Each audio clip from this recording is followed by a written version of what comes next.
ሰላም የግሬስ ቤተሰቦች እንዴት ናችሁ? እንዴት ዋላችሁ? ዛሬ እንግዲህ ለየት ባለ ሰዓት ቪዲዮ ተለቆ ለየት ባለ ሰዓት ከች ብለናል። ከምቀርቤ እኔም እንግዲህ ይኸው ቪዲዮ ይዤላችሁ መጥቻለሁ። በዛሬው ቪዲዮ እንግዲህ ሄርሜላ አብርሽን ትንሽ ከበድ ያለ ነገር የጠየቀችው ይመስላል። እሱም ያው መልሱ ምን እንደሆነ ያያችሁ ሰዎች አይታችኋል። እና አብርሽን ሽማግሌ ላክ ምናምን ነገር አለችው። እና ደግሞ ቤተሰብም ተዋወቅ ምናምን ነገር ቤተሰቦችን ተዋወቅ ምናምን ነገር አለችው። ይህን ነገር ከዚህ በፊት አቤል እንደ ፕራንክ ምናምን ነገር ሄርሜላን እንትን ለማለት ከቀለበቱ በፊት ማለት ነው ከቀለበቱ በፊት ለማስተዋወቅ ሄርሜላን እየመጡ ነው ነጋሽ ምናምን ሲል እንዴት እንደደነገጠች ይታወቃል። እንግዲህ እና ያው አሁን አብርሽም ደግሞ በተራው መደንገጡ ነው። እኔ እንዲሁም ፕራንክ መጀመሪያ መስሎኝ ነበር፣ ግን ነገር እየሆን ለካ ሄርሜላ የምሯን ነበር የጠየቀችው። እና ብቻ በዚህኛው ቪዲዮ ነው ሪያክት እያደረገን አስተያየቶቻችንን እንደ ግል እንደ ተመልካች የምንሰጠውን አስተያየት ያው እየሰጠ ምናምን ነገር ቪዲዮ የምንቀጥለው። ከዛ በፊት ግን ለማታውቁኝ ሰዎች ብሱ እባላለሁ። ይሄ ደግሞ እንደ ተመልካች ቻናል ነው። ሰብስክራይብ በማድረግ ቤተሰብ መሆን ትችላላችሁ። ደግሞ 11 ሺህ ገብተናል። ሁላችንም እሁድና እስከ እሁድ ብዬ እሁድ ዕለት ገባል። በስማም ቴንኪዩ ሁላችንም የምሬ ነው። ቴንኪዩ ማለት ፈልጋለሁ። አሁን 11,000 ምናምን ነገር ብሎ ነው ያለው እና ሁላችንም የምሬ ነው። በጣም ከልብ አመሰግናችኋለሁ። 11 ሺህ ቤተሰቦችን አሁን በግሬስ ፋሚሊ ስር ማፍራት ችያለሁ እና ቴንኪዩ ማለት ፈልጋለሁ። አዳዲሶችንም እንግዲህ እንቀበላችኋለን። ዌልካም እያለን እንግዲህ ስማችሁንም ባለፈው እንደዛ አድርጌ ስም ምናምን ነገር ስትጽፉ ያላችሁበትንም ስትጽፉ የነበራችሁ ሰዎች አላችሁ እና ተዋውቅ ያለው ከተለያየ ሀገር ነበር ሰው እንትን የሚለው እና አዳዲሶችም የት ሀገር እንደምትኖሩ እና ስማችሁን እየጻፋችሁ ለዚህ ቻናል አዲስ ናችሁ ሰዎች ብንተዋወቅ ደስ ይለኛል። ለማንኛውም በቀጥታ ወደ ቪዲዮ ነገር ቪዲዮን የጀመራችሁ ሁላችሁም ብዙ ሰው ጋር እንዲደርስ ላይክ እያደረጋችሁ ጀምሩ። ወደ ቪዲዮ ነግባ ልቅ እያለብኝ ስለሆነ ድንገት የመጣልኝ ሀሳብ ነው እና ደግሞ ነገሩም ደግሞ ቢሆን ለእኔ አሪፍ ነው። ከዚህ በላይ ነገሮች ይብሳሉ ብዬ አልጠብቅም። ምክንያቱም በጣም እየፈራሁ ነው ያለሁት። ያ ደግሞ ምንድን ነው በአብርሃም በኩል እየመጣብኝ ያለውን ነገር አይታችኋል። ቀን በቀን ስጋት ነው። ቀን በቀን አዲስ ነገር ነው። ቀን በቀን የሆነ ነገር ተፈጠረ። ከአሁን አሁን አብርሃም ከኔ ሸሸኝ። ከአሁን አሁን ግን አያችሁ አይደል? አሁን አስተውላችሁ እንዲሁም እኔ እስከዛሬ እንዲሁም አስተውየው አላውቅም። ያው አይናችን ስለለመደ አንድን ነገር ሲለምድ ይሆናል ለምን ብሎ ራሱ መጠየቅ ያቆማል አይደል ጭንቅላታችን። ግን እኔ ያስተዋልኩት ነገር ሁሌ ጣጣ የሚመጣው በአብርሽ በኩል ነው። በአብርሽ ቤተሰብ በኩል ባለው እንትን በአብርሽ በበፊት ህይወቱ በኩል ጣጣ ምናምን ነገር ይመጣል እና ያን እያየች ራሱ ሄርሜላ ማለት ነው ያን ሁላ እያየች ራሱ የሆነ አብርሽን ለመተው የሚል ሀሳብ አንድም ቀን ጭንቅላቷ ላይ መጥቶ አያውቅም። ምናልባት እኮ ማለት ላትናገሩ ትችላለች፣ አስባም ሊሆን ይችላል፣ ግን አላሳየችንም። በቃ ይህን ስሜቷን ማለት ነው ምን ይሄ ይሆናላ። አስቡ እንግዲህ ሴት ሆናችሁ ምናምን ነገር ልታገቡት የምታስቡ ሰው በእናንተ በኩል ምንም ጣጣ ሳይኖር በዛ ሰው በኩል ግን በቃ ሁሌ መዘዝ ምናምን ነገር ሲመጣ በጣም ያሰጋል። እና ይሄን እያየች ራሱ ልትተው ምናምን ነገር አላሰበችም ሄርሜላ እና አላቅም የወደፊቱ እንዴት እንደሚሆን እና ይህን ሁሉ ነገር ደግሞ እችላለሁ ብላ አምናበት ይመስለኛል የገባችው። እና ያው መቼስ ግልጽ ነው ሰው በፊት የቀድሞ ትዳር ካለው የከሸፈበት ትዳር ካለው መዘዙ እዛችሁ ብቻ እንደማይቀር ሳይወልድ ምናምን ነገር ቢለያይ ችግር የለውም። ግን ወልዶ ከተለያየ በኋላ ብዙ ያነካካ ነገር አለ ምናምን እና ግልጽ ነው ይሄን ሁሉ ነገር ችላ እንደምትኖር ማለት ነው። እና አላቅም የወደፊቱን እንዴት ሄርሜላ እንደምትቀጥል በዚህ አይነት ሁኔታ ማለት ነው። እና ዛሬ ያመጣችውም ሀሳብ ከዚህ ነገር ለመገላገል ይመስለኛል። ግን ይሄ ነገር ይገላግላታል? አሁን ቤተሰብ ተዋወቀ አልተዋወቀ፣ ሽማግሌ ተላከ አልተላከ የሚቀር ነገር አይደለም። እሷ ጎትታ ያመጣችው ነገር ሳይሆን ጀስት በራሳቸው ምናምን ነገር የሚመጡ ነገሮች ችግሮች ስለሆኑ ነው። ይሄ ነገር እኔ እንደ መፍትሄ ምናምን ነገር አልታየኝም እውነት ለመናገር እና እንጃ ለሄርሜላ ፈርቻለሁ። እኔ በነገራችን የምሬ ነው ደስ ይለኛል በቃ አንድ ላይ በመሆናቸው ያምራሉ ምናምን እኮ። ግን ከዛ ባሻገር ደግሞ ከጀርባ ወደ ትክክለኛው በቃ ከካሜራ ጀርባ ወዳለው ህይወት ሲመጣ ደግሞ አንዳንዴ በካሜራ ፊት እንደምናየው ብቻ ሁሌ ሳቅ፣ ሁሌ ፍቅር፣ ሁሌ ደስታ ብቻ ላይሆን ይችላል እና ከዛ አንጻር እንደ ሴት በዛ ላይ ደግሞ ምንም ሌላ ላይፍ ና ነገር አልነበረኝም ስትል ነበር እና ሌላ ላይፍ እንዳልነበረው ሴት እሷም አሁን አግብታ ፈታ ቢሆን ችግር የለውም አንድ እኩል ይሆናሉ። ግን ንጹህ ሙሉ እድል ያላት ግን ወደዚህ ነገር እንግዲህ ፈቅዳ ገብታ አላቅም ብቻ ያሳዝነኛል። የወደፊቱ ነገር የምር ያስፈራኛል። አንድ ሀሳብ መቶልኝ ነው ወደ እናንተ የመጣሁት። ያ ደግሞ ምንድን ነው በመጀመሪያ ደረጃ አብርሃም ከኔ ጋር ያለው ነገር በደንብ ማጥበቅ ስላለበት ከምንም ጊዜው በላይ ቀለበት ለኔ ማድረግ አድርጎልኛል። ከዛ በኋላ ግን ቤተሰቦቼን ማስተዋወቅ ፈልጌያለሁ። አውቃለሁ ምናልባት ይህን ሀሳብ ሳነሳ ትክክል እንዳልሆነና እንዴት በዚህ ፍጥነት ሄርሜላ ለምን ቤተሰብ እኮ ከባድ ነገር ሲጀመር ማለት ነው። አሁን የእናንተን ፍቅር የሚያጠነክረውና የሚያላለው የአብርሽ ቤተሰቡን መታወቅ አለመታወቅ አይደለም። አብርሽ አንቺን እንጂ ሊያፈቅር የሚችለው ቤተሰቡን አይደለም። አንቺን እንጂ ሊያከብር የሚገባው ያው ቤተሰብሽንም እኮ ማክበር አለበት። ግን አንቺን ሳያከብር እንዴት ነው ቤተሰብሽ የሚያከብረው? እና መጀመሪያ አንቺን በትክክል አንቺን መቀበል አለበት ውስጡ በደንብ ማለት ነው። እና በደንብ ፍቅርና እምነት ነው በእናንተ እንትን ማተር የሚያደርገው የእናንተን ፍቅር የሚያጠነክረውና የሚያላለው እንጂ አይደለም ቤተሰብሽን በቃ ምንሽንም ይተዋወቅ ማንም ይሁን ማንም በቃ ይተዋወቅ፣ ችግር የለውም። ምንም የሚፈጠር ነገር አይኖርም። በቃ እሱ እስካልተስተካከለ በእናንተ በኩል ያለው የሁለታችሁ ነገር ካልተስተካከለ የአብርሽ የቀድሞ ህይወቱ ካልተስተካከለ ምናምን መስመር ካልያዘ ይሄ ቤተሰብ መተዋወቁ ሽማግሌ መላኩ ምንም የሚጨምረው ነገር የለም። እንደ ሰው ቤተሰብ ተዋውቁ ሽማግሌ ልኮ ቅልቅል ምናምን ከተደረገ በኋላ አይደል በሶስተኛው ወር በሁለተኛው ወር ተፋተን እያለ ምናምን ነገር የሚመጣው አያቸውን። አሁን ቤተሰብ መተዋወቁ ቢሆን ትዳርን ወይ ትዳር የሚያስብለው ወይ ፍቅረኛ ማቾችን ሊያቆይ የሚችለው እንደ እስከዛሬ የትኛውም ትዳር ባልፈረሰ ነበር። እንግዲህ ሁሉም ሽማግሌ ላከ ነው እየተፋታ ያለው፣ ሁሉም ቤተሰብ የተዋወቀ ነው። አሁን በቃ በሶስተኛ ወር ተጣለው እያለ ከቤት ምናምን ነገር እየወጣ ያለው ገና አንድ ልጅ እንኳን ሳይወለድ። ብቻ እሱ ነገር ማተር አያደርግም ለማለት ፈልገኝ ነው። ሄርሜላ አብርሽ የምርም አንቺን የሚያፈቅር ከሆነና ለእናንተ ፍቅር በቃ እስከ መጨረሻው ዋጋ የሚከፍል ከሆነ ማለት ነው ምንም የሚያሰጋ ነገር አይኖርም። እሱ ነው ዋናው ነገር። አሁን ከእናንተ ከፍቅሩም ከእምነቱም ደግሞ እንደ ተጨማሪ አብርሽ በትክክል መስዋዕትነት መክፈል አለበት ለእናንተ ፍቅር። አንቺን ብትሆኚ መስዋዕትነት መክፈል አለብሽ። ያው እስከዛሬ የከፈልሽ እኮ ነው እያየን ነው። ግን ሞር አብርሽ መክፈል አለበት። ሞር በደንብ ደግሞ ማፍቀሩን እሱ ራሱ እርግጠኛ መሆን መቻል አለበት። እና ካፈቀረ መስዋዕት ለመሆን ምንም በቃ እንትን አይልም። በቃ በሁለታችሁ እንትን ለሚመጣ እንትን ራሱን ጉዳት ራሱን ለማጋለጥ ዝግጁ ከሆነ ሌላ ምንም የሚፈጠር ነገር አለ ብዬ አላስብም። ነገር ነው ልትሉኝ ትችላላችሁ። ግን ደግሞ ከኔ ስጋት አይበልጥም። ይሄ ልጅ በቤተሰቤ ሊይዘው ፈልጌ ሳይሆን ምናልባት ነገር ላይ ቤተሰብ ሲተዋወቅ ነገሩን የኔና የሱ ነገር ከመቅለል ባሻገር ነገሩ ከበድ እንዲልና ማንም ተንኮለኛ ላይ እንዳያስብ፣ ማንም ከዚህ በኋላ ከአብርሃም ጋር ፊውቸር እንዳያስብ ያደርጋል ብዬ አስባለሁና ሄርሜላ አታስብ። እንደዚህ አይነት ነገር አስበሽ ከሆነ አላቅም እኔ እነሱንም ያስቆምልኛል። አሁን አብርሽ ሽማግሌ መላኩ ቤተሰቤን መተዋወቁ ያንን ነገር ያስቆምልኛል ብለሽ የምታስቢ ከሆነ ከነሩታ ሳይድ የሚመጣውን ነገር ማለት ነው አታስቢው። እኔ መቼም የሚተዋችሁ አይመስለኝም። መቼም ነው ማይተዋችሁ። በቃ ሁሌ ሰበብ የተፈጠረ ይሆንና ባለፈው ራሱ ማለት ነው ይቅርታ ተባለ፣ በሁለተኛው ቀን ሌላ ችግር፣ ይቅርታ እንደገና ተባለ፣ በሁለተኛው ቀን ሌላ ችግር። ሰበብ እየፈጠሩ የሆነ ፕራንክ እያሉ ልክ እንደ ሕፃን ጫወታ በቃ አላ እንደ ትልቅ ሰው ራሱ እንትን ሳይባል ይሄ በቃ በሚያስጠላ መንገድ ለማገናኘት መሞክር እና ይሄ ነገር አይተውም። ይሄን ነገር ሊያስተው የሚችል አንድና አንድ አብርሽ ብቻ ነው። በቃ ይሄ ይሆናላ የአንቺ ቤተሰቦች አያስተውም።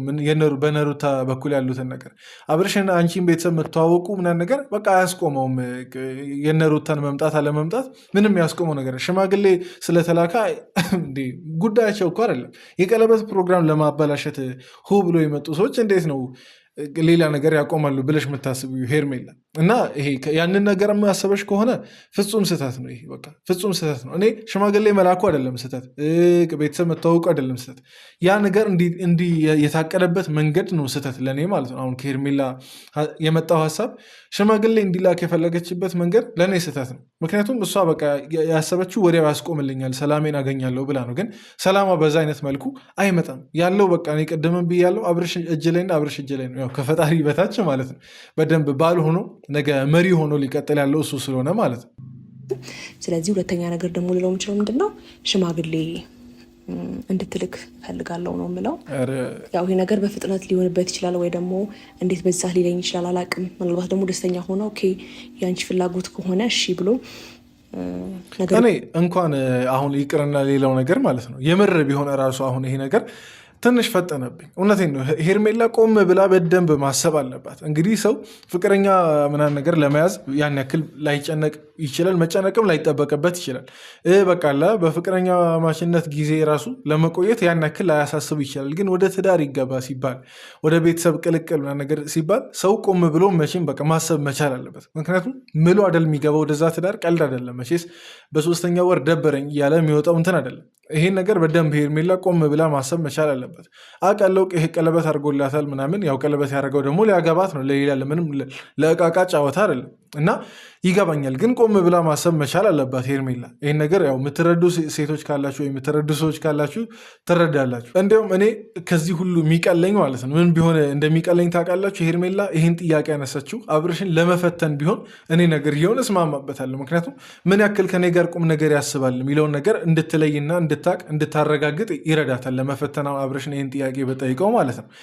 ወይም ደግሞ ለቀልድም ለፕራንክም፣ ለነገሩ በዚህ አይነት ነገር መቀለዱ ፕራንክ መደራረጉም ያስጠላል። ግን ብቻ ለመፈተን ምናምን ነገር ቢሆን በቃ አብርሽ ይሄ በቃ ለመወሰን በቃ ቁርጥ አድርጎ ነገሮች ምናምን ለማለት ምን ያክል ዝግጁ ነው፣ ከኔ ጋር ምን ያክል ቁም ነገር ያስባል ወይስ የምርም ይሄ ዝም ብሎ በቃ አላ ለጊዜው ምናምን ነገር ነው የሚፈልገኝ የሚለውን ነገር ሴቶች የምትለዩበትን መንገድ አንደኛው ይሄ ነው። እንግዲህ ይሄ ዛሬ የተፈጠረ ነገር አይደለም፣ ዛሬ እኔ የማወራው ነገር አይደለም። ብዙ ሴቶች ወንድን በቃ አንድ የሚለዩበት ነጥብ እስቲ አሁን ከአልጋ በፊት ምናምን ነገር ማለት ነው እስቲ የትዳር ጉዳይ አንሱ። የዛን ሰዓት ፈርጥጦ የሚጠፋ ወንድ ካለ በቃ የፈለገው ለአልጋ ጉዳይ ነው፣ ለሌላ ለምንም አይደለም። ግን እሺ ችግር የለውም ምናምን ነገር ብሎ እንዲሁም ዝግጅቱ ምናምን ነገር ከጀመረ ያ ሰው የምርም ቁም ነገር ይፈልጋል ማለት ነው። እኔ በእርግጥ አብርሽ ቁም ነገር አይፈልግም ለማለት አይደለም ይሄን ሁሉ ነገር ማወራው። ቁም ነገር ሊፈልግ ይችላል። ግን አሁን ሄርሜላ የጠየቀችው ለእንትን ቢሆን ይሻለኛል ነው። እኔ አሁን የምርም እንደዚህ በዚህ ሰዓት ከማይሆን ኢንቴንሽን ከማይሆን በቃ አእምሮ ውስጥ ከሚፈጠሩ ነገሮች ተነስታ ምናምን ከምጠይቀው በቃ እሱ ይቀለኛል። ቤተሰብ እናንተስ እንዴት ታስባላችሁ? ማለት አልፈጠነባችሁም ይሄ ነገር? ሄርሜላ ሽማግሌ ምናምን ነገር ትንሽ አልፈጠነም? ቤተሰብ ትውውቅ ምናምን ገና መስመር ራሱ መች ያዘ? የአብርሽ ህይወት ገና መስመሩን መች ያዘ? በትክክል የተረጋጋ ህይወት መች ጀመረ? በቃ አልጀመረም እኮ አይደል እንዴ? ገና ሲንግል ራሱ ለመሆን አልበቃም አብርሽ ማለት ነው። ሲንግል ነኝ ለማለት አልበቃም ማለት ሄርሜላን ተዋትና ከሩታ ጋር ተለያይቻለሁ ለማለት ራሱ ተለያይቷል የሚባል አይነት ደረጃ ላይ አይደለም ያለው እና ለዛ ነው ይህን ሁሉ ነገር እኔ ሄርሜላ ትጠንቀቅ እያልኩ ማወራው ማለት ነው። ቤተሰባዊነት በደንብ ከሪሌሽንሽፕ ያለፈ ቤተሰባዊነት ነገር እንዲይዘን ስለፈለግኩ ነው ይሄን ሀሳብ የማቀርብለት። ምናልባት ትክክል አልሆን እችላለሁ፣ ግን ደግሞ የማስበውን ነገር ሁሉ ለእናንተ ማማከር ስላለብኝና የተሰማኝን ሁሉ ለእናንተ ማውራት ስላለብኝ ነው ዛሬ ወደ እናንተ የመጣሁት። ትክክል ልሁን አልሁን አላቅም፣ ግን ደግሞ ይሄ ነገር እውነት ጀስት ከጭንቀት የመጣ ነገር እንደሆነ ነው እየተሰማኛል። ሄርሜላ ስለተጨነቀች ነው ይሄን ነገር በአንዴ ያሰበችው እንጂ እኔ ልክ መሆንሽን አለመሆንሽን ሳታቂ ራሱ እንዴት ይሄን ነገር ወደ ሚዲያ ታመጫለሽ? ይሄን ነገር በድብቅ የሚወራ ነገር አይደለም። አሁን ይሄ ሲጀምር ቶፒኩ ራሱ ዋና ሀሳቡ ራሱ በድብቅ ሊወራ የሚችል ነገር አይደለም። አደባባይ ላይ አንደኛ ነገር ይሄ በጣም ጥድፊያ ምናምን ነገር ያሳያል። ሁለተኛ ደግሞ የግል ነገር የሚባል ነገር አለመደበቅን ያሳያል። ሌላኛው ደግሞ በቃላ ቢያንስ ቤተሰብ እኮ ማማከር ይቻላል። በቃ ቤተሰብ ያውቃሉ መቼስ አብርሽ ቀለበት እንዳደረገ ቪዲዮ ተለቋል። ቢያንስ ሼር ተደርጎላቸው እንኳን ያሉ ቤተሰቦችሽ ማለት ነው እናት አባት ምናምን ነገር እና እነሱን ቢያንስ ለምን ለማማከር እንትን አላልሽም? ኦዲየንስ ይቀርባል ወይስ ቤተሰብ ይቀርባል? እኔ ሁሌም ምላት ነገር ናትች። የሆነ ሰዓት ላይም መች እንደሆነ ብቻ አላስታውስም እንደዚህ አይነት ነገር አንስቼ ነበር። በቃ ኦዲየንስ ጋር ቀጥታ አታምጡት ይሄን ነገር። ቤተሰብ ምናምን ነገር መጀመሪያ ይወቅ እንዴ። እኛ ኦዲየንስ እኮ በሩቁ ነው። ነገ ወዲያ የእናንተ ህይወት ጉዳዩ ላይሆን ይችላል ኦዲየንስ የሚከታተላቸው ኦዲየንስ። ቤተሰብ ግን መቼም አገኛችሁም አጣችሁም ተቸገራችሁም በቃ የትኛውም አይነት በቃ ከፈላችሁ ዝቃላችሁ ቤተሰብ ነው። ሁሌም አጠገብ አለ። ቤተሰብን ማማከር ይቀርማል ለሁሉም ነገር ማለት ነው እና ቤተሰብን ቢያንስ ብታማከር ሄርሜላ አሪፍ ነው ብዬ አስባለሁ። ሌላ ልክ አለመሆኗን ራሱ እኮ እርግጠኛ ሳትሆን ነው ቀጥታ ካሜራ ደቀና ያመጣችው እና ይሄ ነገር ትንሽ እኔ አለመብሰልም ነው ብዬ አስባለሁ። ትንሽ አለመብሰል ይታይበታል በሄርሜላ ውሳኔ የተፈጠረ ስላለ የኔ እናንተን ሪሌሽንሽፕ ነገሩን ጠንከር ለማድረግ አንድ ሀሳብ መጣለሁ። እሱ ሀሳብ ደግሞ ምንድን ነው? አንደኛ ቤተሰቦቼ ላስተዋውቅ እፈልጋለሁ። ቤተሰቦቼ አብርሽ አላለም። በእርግጥ እኮ ማለት ነው አይስማማም። ግልጽ ነው አብርሽ በዚህ ሰዓት ሊስማማ እንደማይችል። ምክንያቱም እሱ የራሱ ያለበትን ህይወት ያውቃል። ያለበትን በቃ ለምን አይነት በዛኛው በኩል አልፈታ ያሉት አንዳንድ ሰዎች አሉ። ግልጽ ነው። በእርግጥ ከሱም ክፍተት ስላለ ነው እነዛ ሰዎች ወደ ህይወቱ እየመጡ እየረበሹት ያለው እኮ። ግን ማለት ነው ቢያንስ መደንገጥ አለበት ብዬ አላስብም። አብርሽ ያው ያስደነግጣል ነገርየው ግን አላቅም በዚህ ሰዓት አብርሽ ምን አይነት ነገር ሊያስብ እንደሚችል ግልጽ ነው። እኛ የምናውቀውን ነገር ነው አብርሽ ሊያስብ የሚችለው። ግን በዚህ ሰዓት እኔ በአብርሽ ቦታ በሆን ምን እንደማደርግ ራሱ አላውቅም። ምክንያቱም በዚህ በኩል ቀጥታ ምናምን ነገር አልፈልግም እንደዚህ አይነት ነገር ካለ ሄርሜላ ጀስት ልታዝን ነው ልትጎዳ ነው። ግን ቢያንስ ባይደነግጥና ነገርየውን ቀስ አድርጎ ሃንድል ቢያደርግ እንትን አብርሽ ገና ሲናገር ምን ያለው እና አይዞኝ እንግዲህ አብርሽ ከዚህ በኋላ እንዴት ሃንድል እንደምታደርገው እንዴት እንደምትወጣቸው እነዚህን ነገሮች አላቅም። ብቻ ፈጣሪ ጥበብ ማስተዋሉን ይስጥ። ግን እኛ እንደ ኦዲየንስ የምንመክረ ነገር በቃ ቆፍጠን እንበል ነው። ሁሉም ሰው በዚህ ሰዓት እያለ ያለው ሁሉ ኮመንት ላይ እስቲ አንብቡ እንዳለ አብርሽን የሚወቅስ እንዳለ አብርሽን በቃ እረፍ እነሱ አልተው ካሉ አንተ ልትተዋቸው ይገባል የሚል ነው። ቢያንስ ኤፍሬምን አስጠንቅቅ የሚል ነው ሁሉም ሰው። ቢያንስ ሩታን ማስጠንቀቅ ካልቻልክ ኤፍሬምን አስጠንቅቀው የሚል ነው የገዛ ወንድሙ ታናሹም ጭምር ስለሆነ ማለት እና ይህን ነገር ነው እንደ ኦዲየንስ እኛ ልንል የምንችለው። ከዛ ባለፈ ፈጣሪ ይርዳ። አሁን ከገባህበት አይነት እንትን አላቅም እንዴት መቼ የአንተ ህይወት መስመር እንደሚይዝ ነው እኔ እንዲያውም ማየት የምፈልገው። በትክክል ሰላማዊ ህይወት መቼ እንደምትኖር ማየት እፈልጋለሁ እና አላቅም እኔ እስቲ ለአብርሽ ስለ አብርሽ ምን ታስባላችሁ? መልካም ምኞትም ካላችሁ መልካም ምኞት ተመኙለት፣ ቁጣም ካላችሁ ተቆጡት። እንደ ታላቅ እንደ ኦዲየንስ ጥላቻ ያለበት ሳይሆን የምርም በቃላ እንደ ወንድማችሁ የምታስቡ ከሆነ እስቲ የምትቆጡትን ነገር ተቆጡ ኮመንት ላይ። የፈለገው መስመር ቢሄድልኝና ትንሽ ብንቆይ ነገሮችን በደንብ ብናይ እኔም አንቺም በደንብ ተማምነን ሄርሚ እምነት ይቀርማል እኮ ከሁሉም ነገር አይደል? እኔን ስታምኝ ነው ለየትኛውም ነገር እኔም ታማኝ መሆንልሽ ማለት ነው። ስለዚህ እኔ ላይ እምነት መጣል መቻል አለብሽ። ባይዘዌ የሰው ልጅ ሽማግሌ ስለላከ ወይም ቤተሰብሽን ስላስተዋወቅሽ ምናምን አይደለም። ምናልባት የአእምሮሽ አንቺ የፈጠርሻቸው ነገሮች ስላሉ በዚህ ያሳምነሽው ሊሆን ይችላል። እውነት ነው። እኔ እንደኔ ማለት ነው ቤተሰብ ዛሬም ነገም ነገ ወዲያ መቼም በፈለጉት ሰዓት መታወቅ ይችላሉ። ቤተሰብ ማለት ይህን ያክል ከባድም ነገር አይደለም፣ ወይ ወጪ ምናምን ነገር ያለበት አይደለም። በቃ ቤተሰብ መታወቅ ነው፣ ሌላ አዲስ ነገር የለውም። ግን ኢቨን አይከብድም።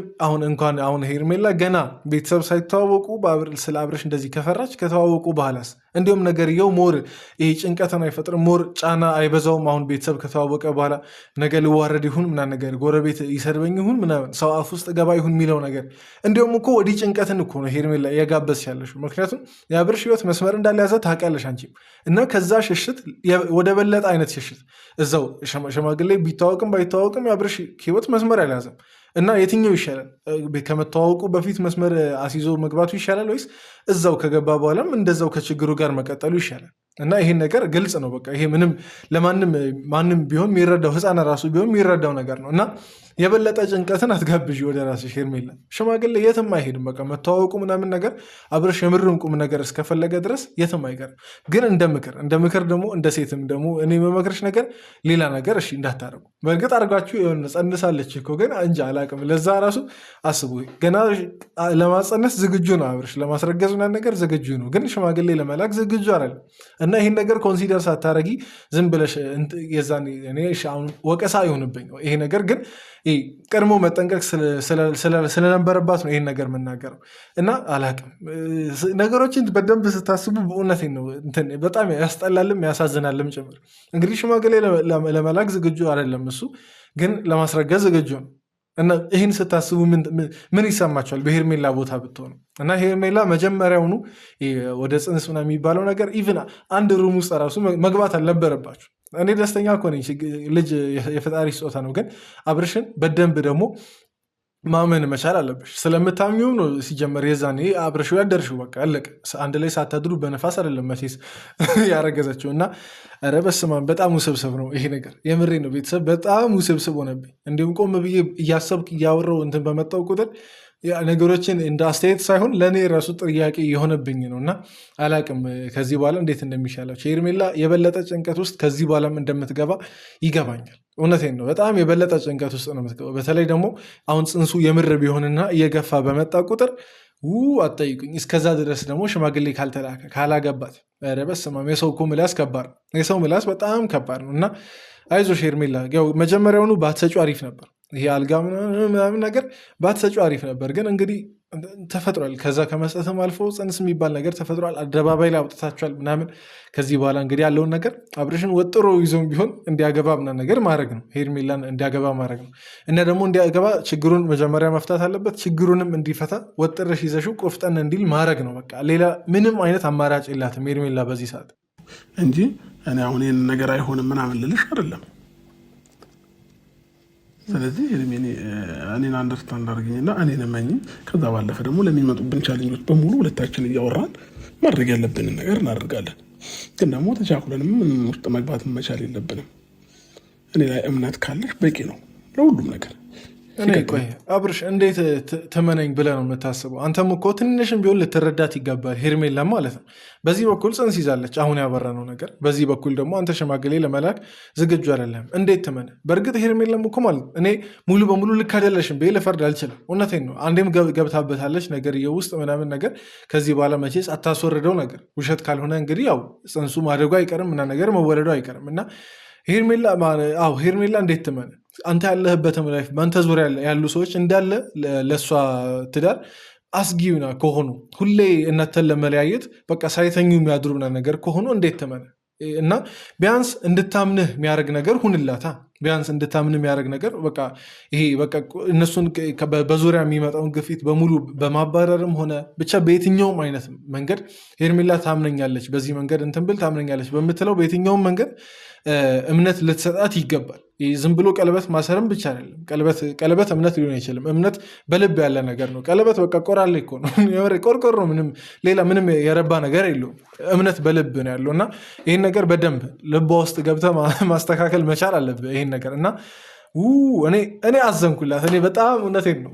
እኔ አላውቅም እህቴ ብትሆን አሁን ምን አይነት አጣብቅኝ ውስጥ ልትሆን እንደምትችል ዝም ብዬ እያሰብኩ ነው አሁን እሷም ማለት ነው። እና እምነት ለሚባለው ነገር በገገማው እምነት የለም። በቃ በገገማው ዝም ብሎ ሰውን ሊያምን አይችልም። በቃ ደካማ ፍጥረት አይደለን እኛ ሰዎች ስንባል ኢቭን የምናየውን ነገር ራሱ አንዳንዴ ማመን እኮ ያቅተናል አይደል እንዴ? እና እንዴት ትመን? በአንተ ዙሪያ የሚታየው ነገር ሁሉ የእሷን ትዳር የሚበጠብጥ አይነት እንደሆነ እያየች እንዴት ትመን? ስለዚህ አብርሽ አንተ ጋር ክፍተት እንደሌለ አይነት ነገር እንትን አትበል። አንተም ትንሽ ስፔስ ስጣት፣ ልትረዳት ምናምን ነገር ሞክር ሄርሜላን። ምግብ ያስጨንቋል። እኔ እዚህ ምንም ማድረግ አይቻልም። ፍቅር እኮ ነው።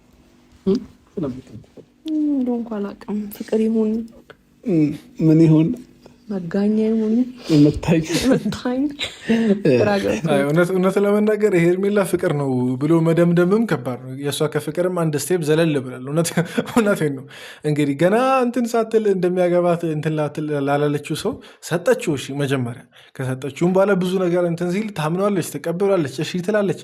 ኩርፊዋ ከ5 ደቂቃ አይዘልም ምናምን። እኔ ታኩርፈው ይጣሉ ምናምን ነገር ጠንከር ተበለበት ምናምን እኮ አይደለም ግን አላቅም። እኔ ሄርሜላ አብርሽን እውነቱን እንነጋገር ከተባለ ሄርሜላ አብርሽን በምታፈቅረው ልክ አብርሽ እሷን የሚያፈቅራት አይመስለኝም። ሊያፈቅራት ይችላል፣ ግን ይሄ ዝም ብላችሁ ኮምፔር ለማድረግ ይሄ ለማወዳደር ብትሞክሩ የሚወዳደር ነገር አይደለም ፍቅር። በእርግጥ ግን ዝም ብዬ ሳስብ የሄርሜላ እውነቴን ነው። አሁን ለምሳሌ ከ100 የእሷን 100 ከሰጠን የአብርሽን 90-95 ነው እንጂ ልሰጥ የምችለው የአብርሽን 100 ልል አልችልም። እና በደንብ ነው የምታፈቅረው ሄርሜላ አብርሽን። እኔ ምን አስነክቷት እንደሆነ አላውቅም። የምርም መጋኛ ነው እንዲ የምርም መጋኛ ለነገሩ ፍቅር ነው እንደሚያስይዘው ብቻ ለየት ይላል። የሄርሜላ በዛም በዚህም ለየት ይላል ነበረው። እውነት ለመናገር ትንሽ አልቀሻለሁ።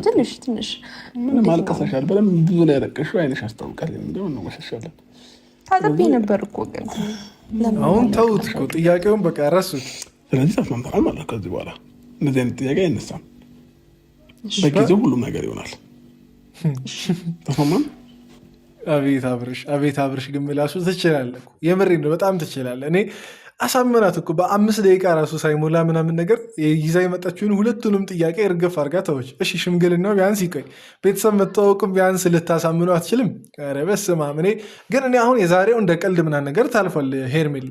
እኛም አምነንበት በዚህ ሰዓት እንደዚህ አይነት ነገር ውስጥ መግባት እንደሌለባችሁ አምነን ትተናል። ግን ይሆናል ለወደፊቱ እንትን አትበይ፣ እንደ ቀልድ ምናምን ነገር አትታዩ። የፈለገ ቢያሳምን አብርሽን እንዳታዩ። ምክንያቱም አብዛኛው ወንድ እቺ ጥያቄ ስትነሳ የትዳር ጉዳይ ስትነሳ ምናምን ነገር ነው ፈርጥጦ ምናምን ነገር የሚጠፋው። በቃ ሀገር ጥቂቱን ጥሎ የሚጠፋው የዛን ሰዓት ነው። ያቺን ሰዓት ምናምን ነገር ግን እንትን እንዳትይ። በቃ ይሄኛውን እኛም አላመንበትም ከቤተሰብ መተዋወቅ ጋር ምናምን የሚባለው ደረጃ ላይ ማለት ነው። ግን ለጽንሱ ሲባል ያው በጊዜ መሆኑ አይቀርም። ያው የሰው አፍ ውስጥም ላለመግባት ለጽንሱ ሲባል በጊዜ ቢያገባት ምናምን ነገር ሽማግሌ ቢልቅ ቆንጆ እኮ ነው። ግን በጊዜ ደግሞ ከዛም በፈጠነ ሁኔታ በቀድሞ ህይወቱ የነበረውን ነገር ፊክስ ማድረግ መቻል አለበት፣ ማስተካከል መቻል አለበት። እና ሄርሜላ አሳምኖሻል ዛሬ፣ እኛም አምነንበታል ነገር እየውን ግን ለቀጣይ እንግዲህ አትታዩ ለማለት ነው። ብቻ ለማንኛውም የዛሬው ቪዲዮ ይህን ይመስል ነበር። እዚህ ድረስ ስለተከታተላችሁ ሁላችሁንም ከልብ አመሰግናችኋለሁ። ቪዲዮን ብዙ ላይክ ለማስገባት ምናምን ነገር ሞክሩ፣ ሼር ምናምን ነገር ይደረግ። ቴንኪዩ። በቀጣይ ቪዲዮ እንገናኛለን። ይመቻችሁ።